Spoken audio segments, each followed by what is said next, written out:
Hi, Jared. Peter, how are you, man? Good to see you. Yeah, good to see you too. Nice to talk to you. Famous face and name in the poker world for many years. It's an honor to have this conversation with you.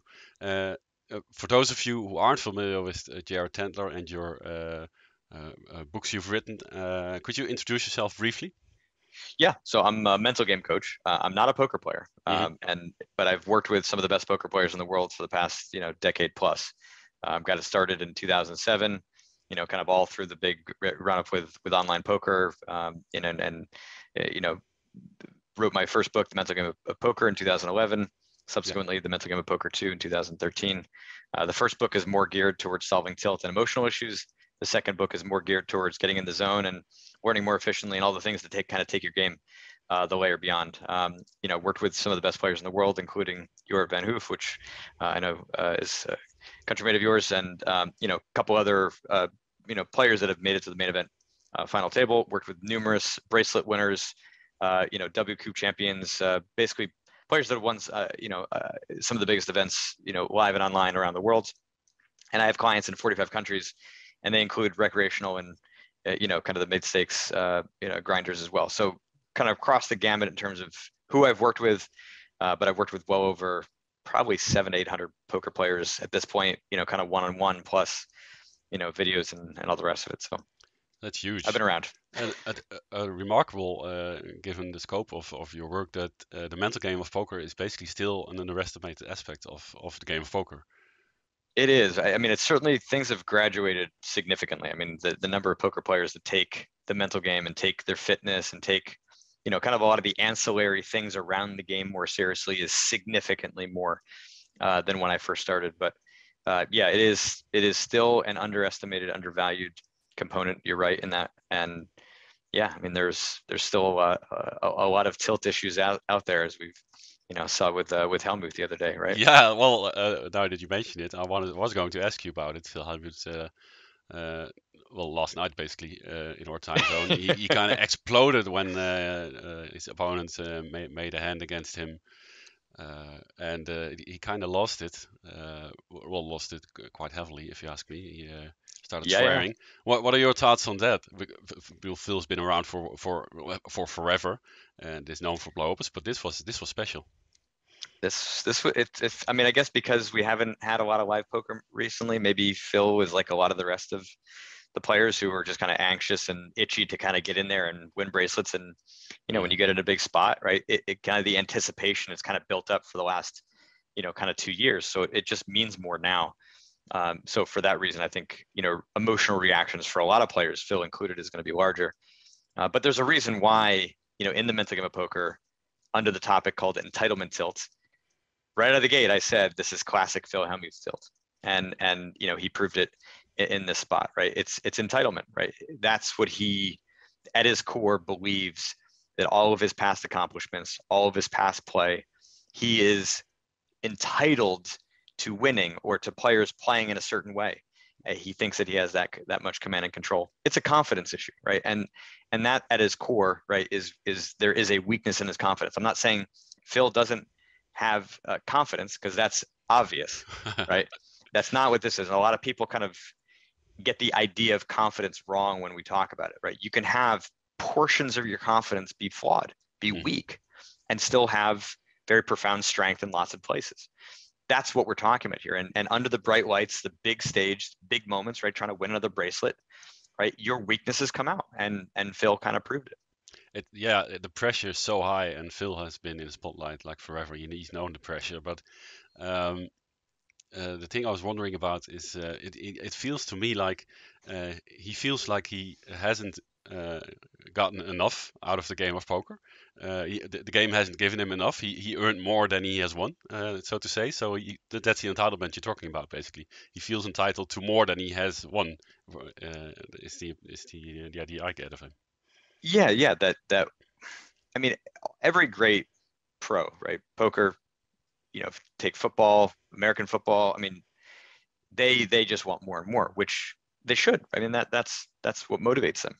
The difference is, like, do you believe that you deserve more than what the game gives back to you? And to your point, that's what makes it entitlement.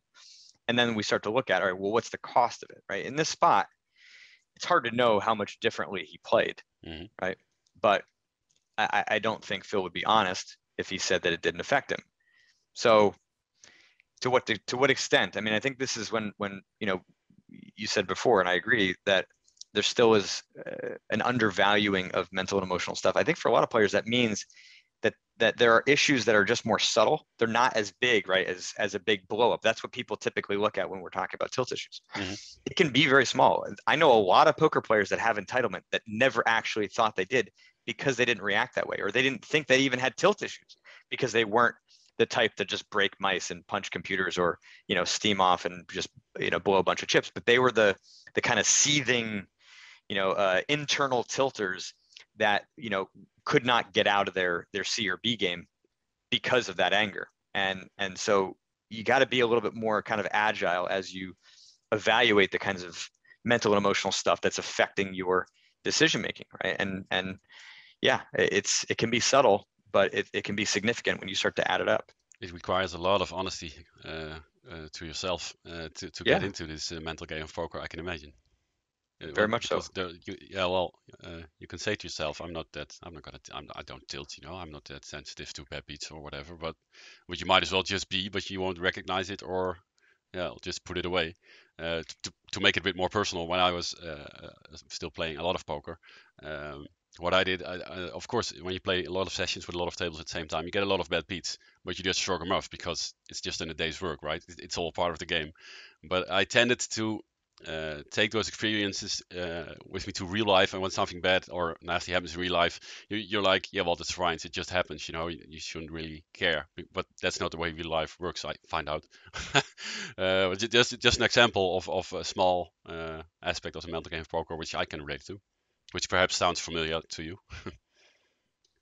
Yeah, absolutely. I mean, I think a lot of poker players talk about like becoming kind of too emotionally detached from money, right? And then that affects their monetary decisions outside of it. And so yeah, you can kind of remove a little bit of the joy from life if you take too much of an absolute there. I mean, yes, there's luck that happens in life and in poker, but if you're not as analytical about, are there still opportunities for you to keep kind of leveling up? Because a lot of the luck in poker is very, very kind of subtle, right?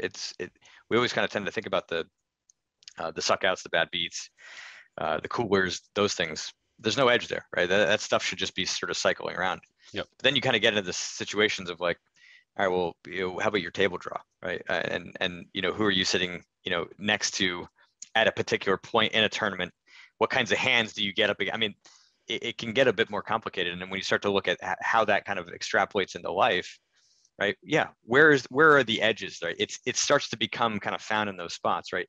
There was some research done a little while ago for people who thought that they were unlucky, right? And this researcher kind of wanted to debunk the idea that somebody could actually be unlucky. And what it turned out was, in life, people who thought they were unlucky tended to be more isolated, right? People who thought that they were lucky tended to be more outgoing and willing to kind of have conversations. And so when then luck kind of struck, it wasn't actually a lucky moment. It was they had put themselves in a lot of situations and it just happened to work out that time, but they weren't really paying attention to the 50 times where it didn't work out. And then conversely, right, the ones that were getting all the bad luck think that they're not getting these opportunities because they're not putting themselves out. They're giving themselves an opportunity. So poker works in very similar ways, right? You're looking for an edge, but your mentality and how you kind of approach that space really matters a lot. And the amount of kind of willingness and dedication to get in there and get a little messy and deal with the uncertainty of kind of figuring that out is challenging, which is why, it's really important to have clarity. Now in the, a lot of my work is trying to get people to be a bit more clear on where their game is, where their mental game is, where their edge is, versus having it all just kind of mixed together and emotional chaos ensues just because there's that lack of clarity. Yeah, kind of. To continue on this, of course, the Mental Game Poker 1 and 2 books you've written quite a while ago, and now you've made the video course, the Mental Game Poker tune-up. Now, the things you just talked about, I think they're gonna be in the tune-up as well, or at least mentioned. But why did you decide to make the video course, the Mental Game Poker tune-up? Yeah, so around this time, right? Well, I guess not this time now because the World Series is always going on, but in the weeks leading up to it, I always get it, kind of the big surge of clients wanting to prepare, and and realizing that there's just only so much time in a day. Could I kind of conceptualize what I've been doing with, again, some of the best players in the world and helping them prepare for big tournament series, whether it's online or live like the WSOP. Could I kind of conceptualize it into a package that would be obviously kind of based on works from the Mental Game Poker 1 and 2. And so, yeah, you can get a lot of it from there, but then actually make it something that is kind of unique and could stand out on its own. And that was really the intent. And so for the feedback that I've gotten from the course, kind of lines up to that. And it's awesome. So there's 8 modules. The first 2 modules on goal setting and knowing your game, right, which is exactly what we were just talking about, are really kind of the 2 that, as a tournament player preparing, you'd want to review every single tournament series you play, right? A couple weeks out, start going through it. Modules 3 through 8, which cover mental and emotional issues, right? Solving tilt, burnout, focus, and improving your focus, getting in the zone more often, dealing with pressure, and improving your decision making. Those you can kind of pick and choose based on what you feel like your game needs for this tournament series. So as you prepare for the World Series, let's say we're going to go play the main. What are the big keys for you? Maybe it is handling pressure, because now it's, as we talked earlier, it's been so long since you've been in a spot like that. So what are some of the big keys? So the point is, I work with these players, year over year, series over series, and we're talking about very similar stuff. It's kind of a checklist of sorts of things that you need to be kind of running through to say, am I ready to play at a very high level consistently? Be able to have the endurance that I want to have, the focus I want to have, and that's what the course is really designed to do. And so there's kind of 2 pieces to it. One is like kind of the content and theory that I provide, walk players through actually completing, kind of these tools and worksheets that will help them prepare themselves, like completing some tilt profiles or walking through a mental hand history, which breaks down and analyzes, like the roots of the cause of those emotional issues, and A to C game analysis. There's all these tools that I've been using with clients for years that help them get organized. But then to really bring it to life, Matt Affleck and Diego Ventura, Diego's top 20 in the world, online player. Matt, one of the most popular players in the world, very accomplished player, live. I did coaching sessions with them with all 8 modules. So you got, kind of my concept videos plus the 2 videos from them, and kind of walking them through it. So you kind of get to see what it would be like for you to walk through it yourself, see what the pros are doing.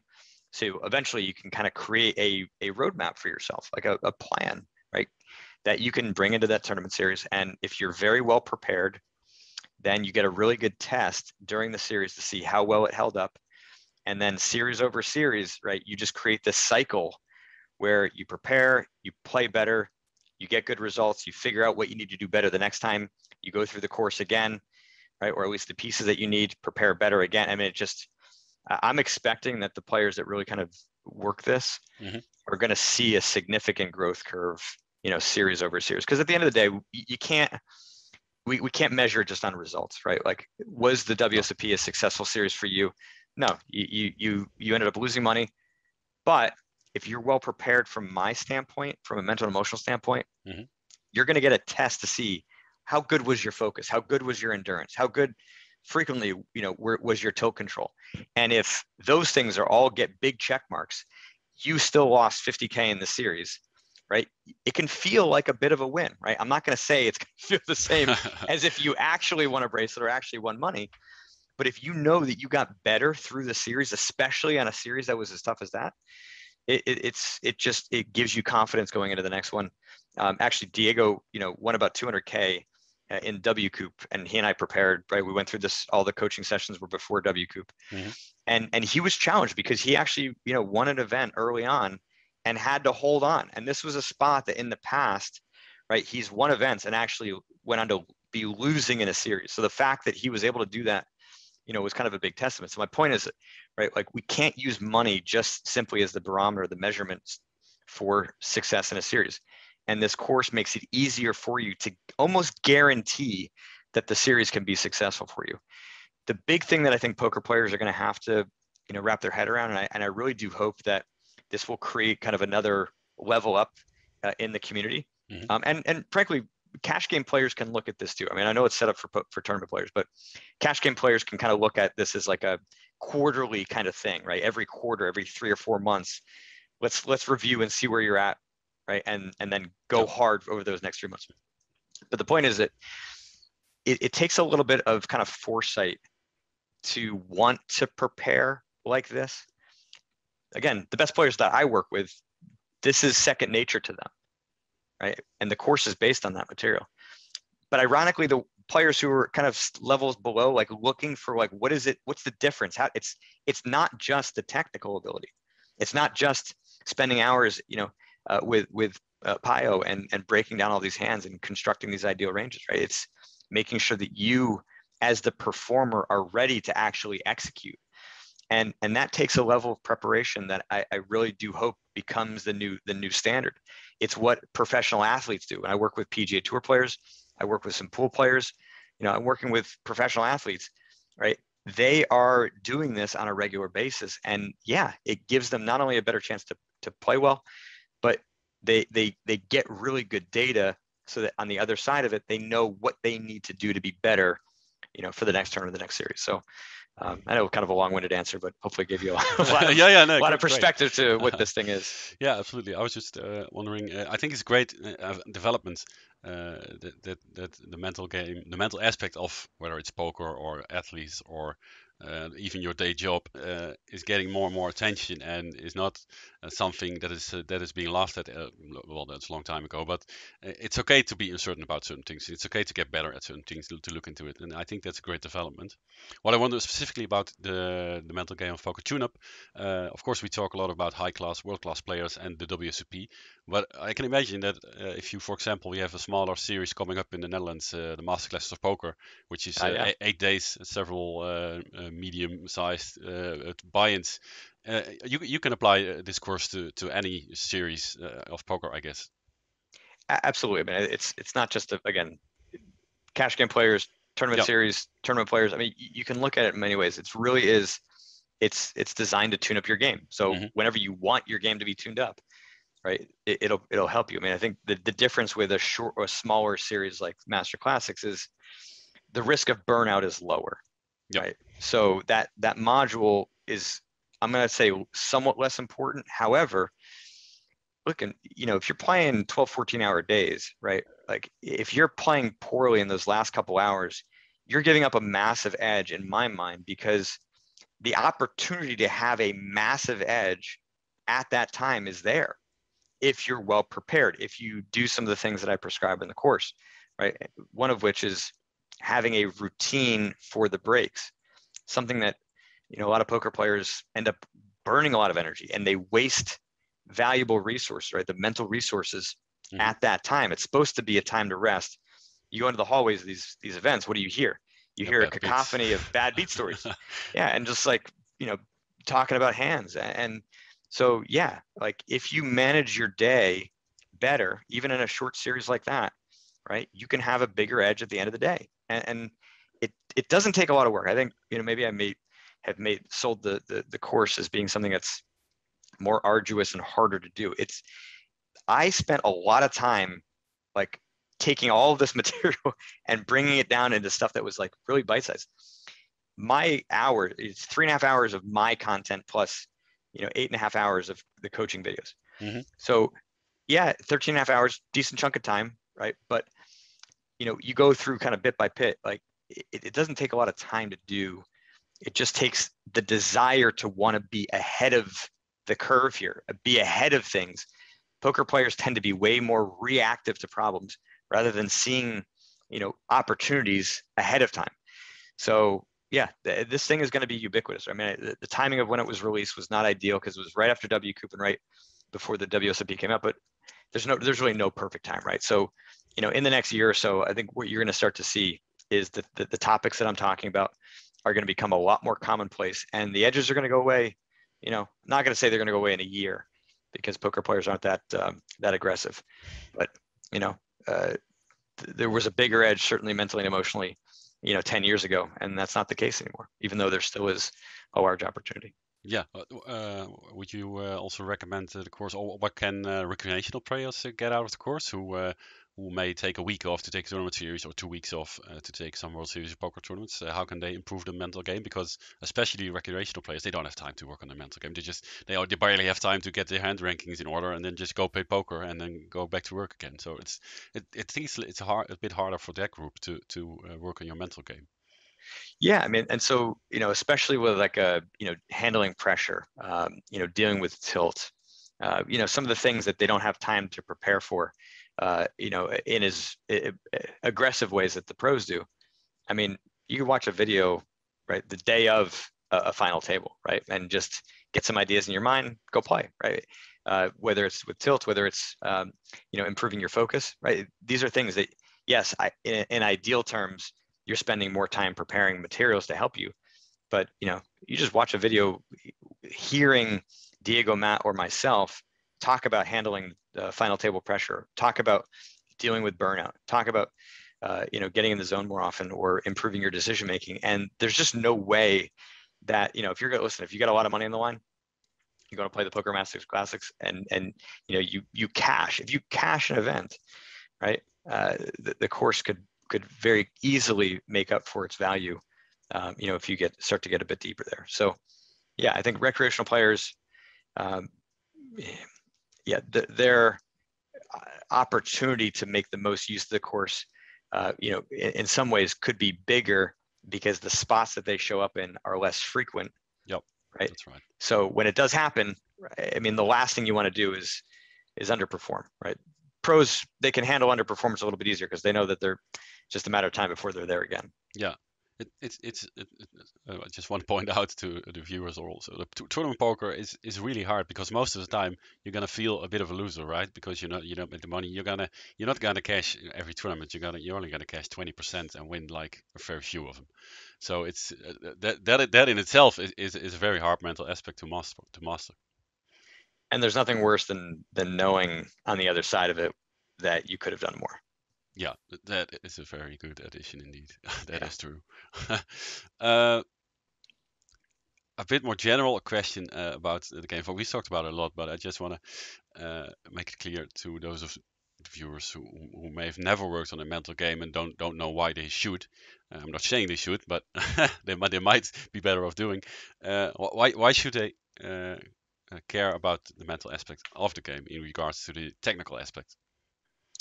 I mean, because the mental game is basically kind of like the oil into an engine, right? I mean, you need the right, you need to have your system kind of operating, with peak efficiency. And so I can't make you a better technical player, but I can help you to access what you know better, right? And especially in key spots where trusting your intuition, trusting your gut can be really big, especially in tournament poker, right? You said, right, it's not only, the frequencies are low in terms of cashing and winning, but it's so top heavy that things can scale much more rapidly than they typically do in cash games in that regard. So you get a good player who wins a big tournament, then suddenly has the cash to play in a, I mean, so the mental game is really the thing that can help you to access what you know more often, because again, it's also then the thing that will force you to make mistakes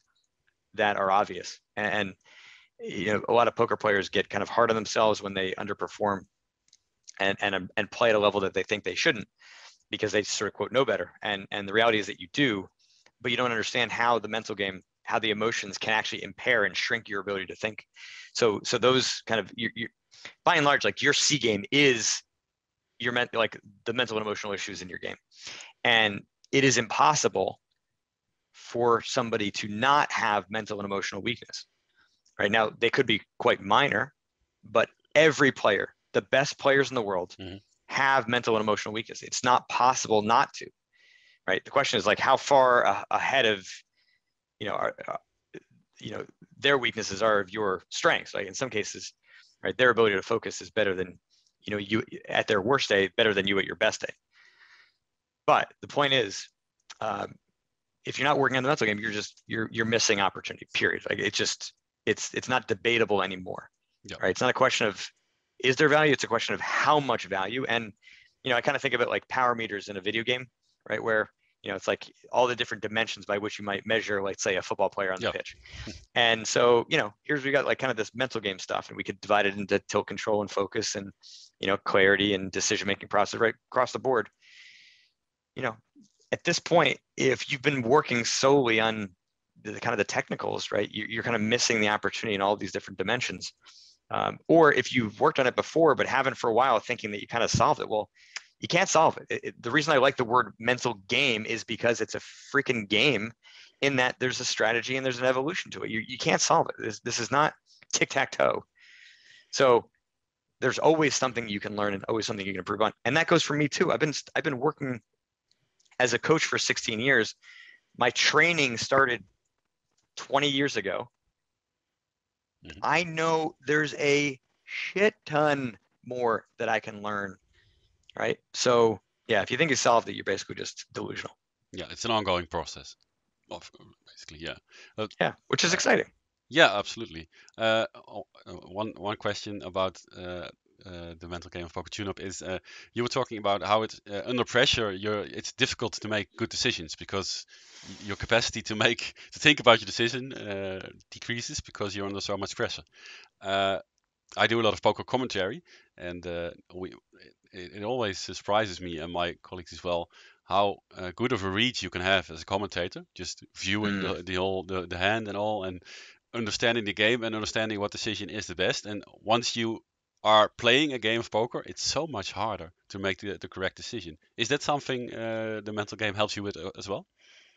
Absolutely. I mean, you're never gonna like have that gap shrink entirely, right? It's always going to be easier to see more things from an observational perspective than when you're kind of in that hot seat. But the pressure that you feel, like, what does it take to thrive under pressure? Or what does it take for Jort to thrive at the main event final table, or Max Steinberg or other bracelet winners to thrive at the final table? What does it take to do that? It sounds a little strange, but the primary mechanism is you need your weaknesses to be really strong. You need to know what they are. You need to have a game plan for when they arise, because the pressure is going to expose them. Mm-hmm. And the stronger your weaknesses are, the more clarity you have there, the easier it is for you to get in the zone. The easier it is for you to trust your intuition and go with that. And so under the bright lights, right, what the mental game does is helps to identify what those weaknesses are in advance. It doesn't do you any good to have that hindsight that says, I should have known that, I might struggle with some pressure at the poker table. Yeah, hindsight sucks, man. It sucks. I mean, so especially when it happens in a recurring basis. So yeah, you gotta take some time to really understand, okay, in what way am I weaker? If I'm, now actually not commentating, playing, in what way does the pressure get to me? Do I feel intimidated by other players? Am I worried that I'm going to look stupid if I make this call because it looks pretty damn fishy, that I'm going to bluff catch here, and if I'm wrong, man, I mean, I'm going to get freaking flamed and railed for it. So is it that?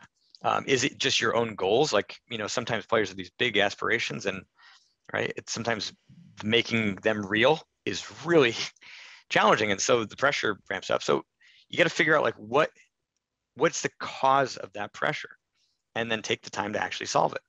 Prepare yourself for it, so the next time you're there, you have something you can kind of use to defend against that pressure. But that takes time to kind of ferret out. If you just hop in, see what happens, roll the dice. It's basically just like saying, hey, let me just throw this money in and gamble. I mean, there's a lot of mental game gambling, so to speak, happening.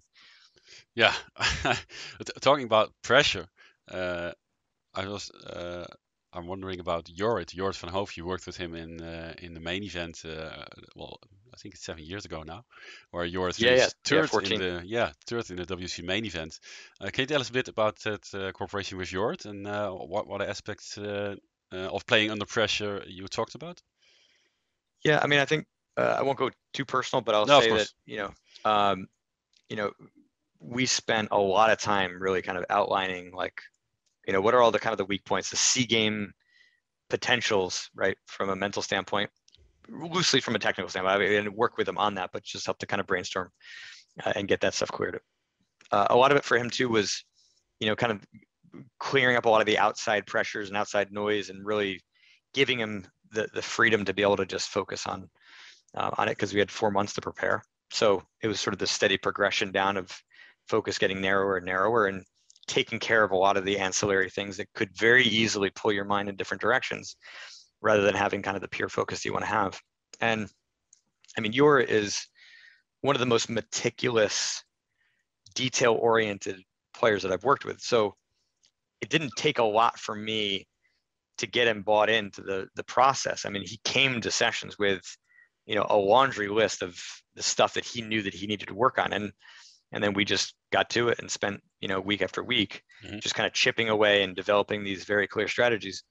And there was a lot of things that we prepared for that did show up that were not issues, right? The only thing we didn't prepare for was, what happens when, you've got light in your eye. Yeah. Do you tell the producers, or do you put on sunglasses? And at that moment he put on sunglasses, and it turned out to be the wrong decision. He needed to just say, hey, fix the freaking lights and let's play. But that's hindsight, right? It's easy to say in hindsight that that's what he should have done, but in the moment it was a harder one to problem solve. And so yeah, a little bit of distractions, get him out of his flow, makes a couple of decisions that are suboptimal, and third's what happens. But in a spot like that, to be able to walk away knowing that minus one decision or one situation, everything we prepared for happened and was addressed, it was pretty remarkable. It's a testament to his, diligence and precision. And, I think my desire to get all of that stuff ironed out and cleared up well in advance, so that there was, kind of very little chance that it would affect it. Yeah, it was great to watch, and we've seen Jord in the Netherlands as well at the Masterclass Spec Poker High Roller, where he won the High Roller a couple of years back. And Jord is always so at ease at the poker table. But he always looks scary as well. And perhaps not to you because you've worked with him a lot. I've interviewed Jord as well. I've talked to him, but all the people I say, I know Jord. He's the friendliest guy you could possibly imagine. So true. But he knows what he wants at the poker table or in a poker room. So he can be a bit intimidating, but I'm not sure whether he's very aware of it. Well, I think he is, because he probably talks about it as one of his strengths. But I mean, his size also, yeah, it helps. helps, right? I mean, it's hard for me at, I don't know the centimeter conversion, but at 5 feet 7 inches, it's harder for me to be as intimidating than, with him a foot, nearly a foot taller. That's true. Well, the mental game of poker tune-up is available since a couple of weeks now. We're happy to be able to give away one free video subscription or video course. Well, to find out what you have to do to have a chance of winning one, just check out underneath this video or in the corresponding article on our website, and perhaps you can enjoy the video course. And of course, through the links on our website, you can go to Jared's website and find more information and purchase the video course as well. I might as well do it myself because I'm interested now. Yeah, Excellent. I don't Happy play to that much convert you. poker, but I'm triggered again to work on the mental game of poker as well. Yeah, because there's a lot of room for improvement, I think. So That's awesome. Yeah, I mean, I think, for most players at any level, right, the thing that you often forget about is how important it is to keep growing and feeling like you're improving, right? The worst thing is to feel like you just like stalled and your game's not really going anywhere. And even if you're winning, it doesn't feel as good as when you feel like you're progressing and then win. Then it feels like you've really earned it, and it's like kind of everything kind of comes together, and it all feels really valuable. But even if you're losing, but you're feeling like you're progressing, it's still, again, it's not awesome, but it's a win. And yeah, so hopefully for you and others that pick up, and go watch the course, right, you can really kind of jumpstart that progression again and feel like the growth is accelerating. A nice thing to add, in my experience, is when you think about mental aspects of the game of poker, it won't only help you in the game of poker. It'll help you in what I call the real world as well. It's true. Yeah. So, and I've gotten certainly lots of feedback to that effect, like whether it's with relationships or how they feel in their personal life, or and other things that they care about, right? Whether it's golf or business or you name it. yeah. All right. Well, once again, thank you for your time, Jared. It was great talking to you. Yeah, And enjoyed it. Great conversation. best of luck with the mental game of poker video course tune-up, and we'll be following your career. You're on Twitter as well, so if people are interested, give him a follow and check out the interesting stuff. Absolutely. Thanks for your time. Good Thanks, to see Jared. you. Take care. All right. Bye bye.